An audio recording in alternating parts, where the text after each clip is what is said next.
जरा देखिएगा। तो ऐलान कर चुके हैं जो हमारे पानी का हाथ डालेगा हमको हाथ ही काट देंगे। Pakistan must treat every step towards the strangulation of its waters as a national security assault. कह रहे थे कि हाथ काट देंगे और ऐसा कर देंगे वैसा कर देंगे। इनकी फैमिली का सबको बहुत अच्छे से पता है, वो कहीं यूरोप अमेरिका में रहते हैं, यहाँ पे उनकी फैमिली नहीं गई। यहाँ पर आते हैं, मिनिस्टर बनते हैं, स्टेटमेंट देते हैं, निकल जाते हैं। अब तो भारत ने देखिए ना, भारत ने अब ये पॉलिसी बना ली है कि वो पाकिस्तान में सैलाब भी लाएगा और पाकिस्तान को बंजर भी करेगा। भारत की तरफ से पानी को कम किया गया या बंद किया गया या जो भी, तो वो आम पाकिस्तानी भुगतेगा। ये जो बैठकर आपको बड़के मारते हुए दिखाई दे रहे हैं ना, जो आपको स्टेटमेंट देते दिखाई दे रहे हैं, इन्हें कोई फर्क नहीं पड़ने वाला। अब हमें जरूरत है पानी की। इस वक्त आप देखें पूरे मुल्क के अंदर पानी की शदीद कमी है। बनते ही भारत ने पानी को वेपनाइज करने की कोशिश की थी। मतलब जितना पैसा अमेरिका ने आज तक पाकिस्तान को दे दिया है ना, ये मार्स के ऊपर एक नया पाकिस्तान बना सकते थे। जो ऊपर की सीट पर आता है हमारे यहाँ, वो 4 दिन के बाद चोरी निकलता है। प्यास से मरना या लड़के मरना है, उसमें कोई शक नहीं होना चाहिए। ये पाकिस्तानी लड़के मरेंगे, प्यास से नहीं मरेंगे। हमारा वास्ता एक ऐसे पड़ोसी से पड़ा है जो जिसने आज तक दिल से पाकिस्तान को नहीं तकसीम किया। नमस्कार दोस्तों, अंजलि's रिएक्शन में आप सभी का स्वागत है। आज मोदी जी का वह बयान पाकिस्तान में वायरल हो रहा है, जब प्रधानमंत्री मोदी जी ने कहा था कि पानी और खून एक साथ नहीं बहेंगे। तब पाकिस्तान को लग रहा था कि मोदी जी हमारा कुछ नहीं कर पाएंगे, मगर दोस्तों मोदी जी ने जो कहा था आज सच करके दिखाया है। आज पाकिस्तान एक एक बूंद पानी के लिए तरस रहा है। आज पाकिस्तान के ऐसे हालात है कि चाहकर भी पाकिस्तान भारत का कुछ नहीं कर पा रहा है सिवाय बोलने के। अगर पाकिस्तान ने भारत से अच्छे रिश्ते बनाकर रखे होते तो आज पाकिस्तान के ये हालात नहीं होते। पाकिस्तान की मिलिट्री ने आतंकवाद छोड़कर अपने देश पर ध्यान दिया होता और अपना मिलिट्री बजट बढ़ाने के बजाय उसी पैसों से डैम बनाने के लगा देते, तो आज पाकिस्तान में पानी स्टोर करने के लिए डैम की कमी नहीं होती। दोस्तों, आप इस पूरे मामले पर क्या सोचते हैं, हमें कमेंट करके ज़रूर बताइए। अगर वीडियो पसंद आया हो तो अंजलि's रिएक्शन को लाइक करें, शेयर करें, चैनल को सब्सक्राइब करना न भूलें। जय हिंद, जय भारत। अभी जो सद्दिक मलिक साहब जो एनवायरनमेंट के हमारे मिनिस्टर हैं, अभी उनकी स्टेटमेंट थी ना, जिसमें वो कह रहे थे कि हाथ काट देंगे और ऐसा कर देंगे वैसा कर देंगे।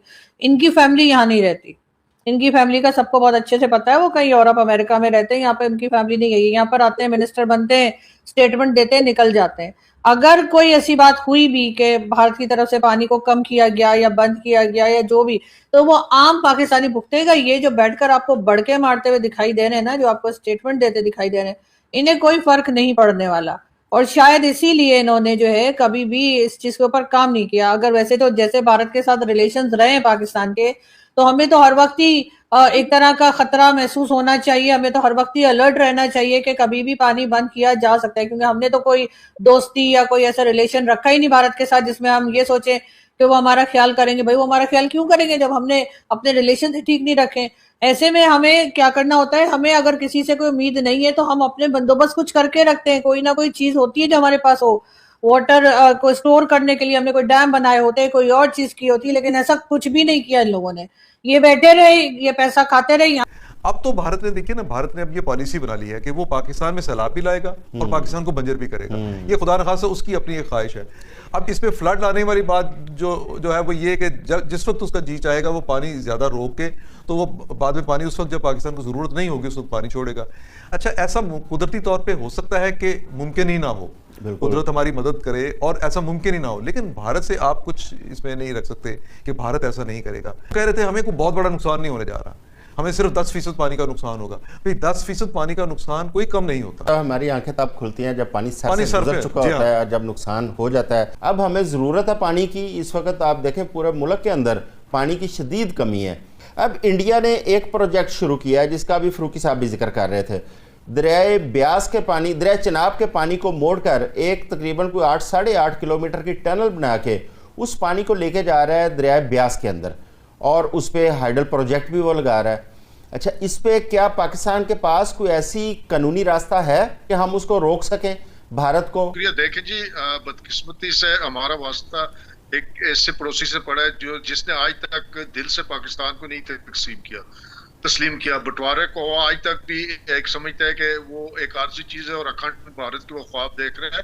हमारे मुल्क के अंदर जितनी भी खराबियां हुई हैं ना, वो या इंडिया की साजिश है, वो या इजराइल की साजिश है। और पर बात यह है कि 70 सालों के अंदर आपके सियासतदानों की जो पॉलिसीज रही हैं, आप जब उनका एनालिसिस करके देखते हैं तो वो कौन सी एक अमेंडमेंट आप आइन में दिखा दें जो आपने पब्लिक के लिए की हो। कालाबाग डैम और इस तरह के बहुत सारे डैम्स अगर इंडिया बना सकता है अपनी जगह पे और उन तमाम दरियाओं के पानी को इस्तेमाल करके टनल्स खोद सकता है, और टनल्स को खोद के आपकी नजरों के सामने ये सारा कुछ हो रहा था और आपने आंखें बंद की हुई थी, अचानक से आपकी आंख खुली और आपको पता चला ओहो ये तो बहुत ज्यादा इन्होंने डैम बना लिए। दुश्मन आपको कोई लड्डू तो नहीं बांटेगा, आप भी साजिश कर लो, आप भी उसको काउंटर कर लो।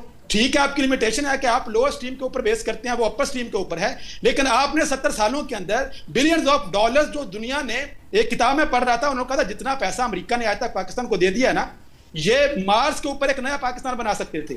कि इमरान खान के जमाने में जो एक टेलीथॉन हुआ था, साकिब निसार साहब जो उस वक्त के चीफ जस्टिस थे, वो बैठे थे और उन्होंने कहा था जी मैं यहीं बैठकर पहरा दूंगा। उसके बाद उनकी जो फोटोज आई थी वो कनाडा से आई थी, वो कहीं वहां पे घूमने फिरने गए हुए थे, मुझे लग रहा है वहीं पे कुर्सी डाल के बैठ गए। तो उन्होंने पैसे भी जमा किए और उसके बाद वो पैसा जेब में डाल के वो सैर सपाटे करने चले गए। और उस वक्त भी बताया गया था कि काफी बिलियन ऑफ रुपीज जो है वो जमा हो गए थे और वो लेकर साकिब निसार साहब जो है, तो पता नहीं जो ऊपर की सीट पर आता है हमारे यहाँ वो 4 दिन के बाद चोर ही निकलता है। तो वो चाहे वो साकिब निसार को बिठा दें आप, चाहे आप आसिम सलीम बाजवा को चाइना उनका जो सीपीसी बन रहा है वहां बिठा दें, वो अपना पिज्जा फ्रेंचाइज बना के निकल जाएंगे। साकिब निसार अपना वो पैसा उठा के निकल गए जो इमरान खान ने कहा था जी डैम बनेंगे। और इसी तरह की चीजें नवाज शरीफ साहब भी यही करते रहे, जब आते थे कहते थे हमने कशकोल तोड़ दिया है, अब हम जो है IMF और वर्ल्ड बैंक नहीं जाएंगे। उसके बाद उससे भी बड़ा कशकोल लेकर पहुंच जाते थे IMF वर्ल्ड बैंक। तो यहाँ पर इन लोगों ने जो भी काम किया, हमारे पॉलिटिशियंस की जो एक वीक पॉइंट है कि इन्होंने जब भी काम किया अपनी पर्सनल इकोनॉमी, अपने खुद के फायदे के लिए किया, कंट्री के फायदे के लिए इन्होंने कभी कुछ नहीं किया। इन्होंने कभी ये नहीं सोचा कि यहाँ पे वाटर शॉर्टेज हो गई या किसी और तरह का प्रॉब्लम हो गया तो पाकिस्तान का क्या होगा, इसलिए कि इन्होंने तो यहाँ रहना ही नहीं है, ना इनकी फैमिली ने यहाँ रहना है, ना इन्होंने खुद यहाँ रहना है। होता रहे भाई, जितने दिन यहाँ पे अय्याशियां कर सकते हैं, अपने नखरे दिखा सकते हैं मिनिस्टर होने के, 4 गाड़ियां आगे 4 गाड़ियां पीछे चल रही हैं और उसके बाद बादशाह बने हुए। अभी आपने मरियम औरंगजेब का क्लिप जरूर देखा होगा आप लोगों ने, जिसमें उनसे पूछा जा रहा है कि भाई आपने ये लोगों के टैक्स के पैसे से जहाज कैसे खरीद लिया है, तो वो कह रही हाँ खरीदा है, कर लो। मतलब ये क्या बात है, उनका अंदाज देखा है हमने, जिस तरह से बात करी, हाँ खरीदा है, मतलब अपने बाप के पैसे से खरीदा है तुमने जहाज। ओ भाई वो तो लोगों के टैक्स के पैसे जिससे ये जहाज वाज खरीदते फिर रहे। और पहले तो कहा था जी हम तो इससे एयरलाइन बनाएंगे और पंजाब एयर बनेगी, क्योंकि हर चीज तो यहाँ पंजाब के ही नाम से होती है, तो एयरलाइन भी PIA के वजह पंजाब हो गई थी।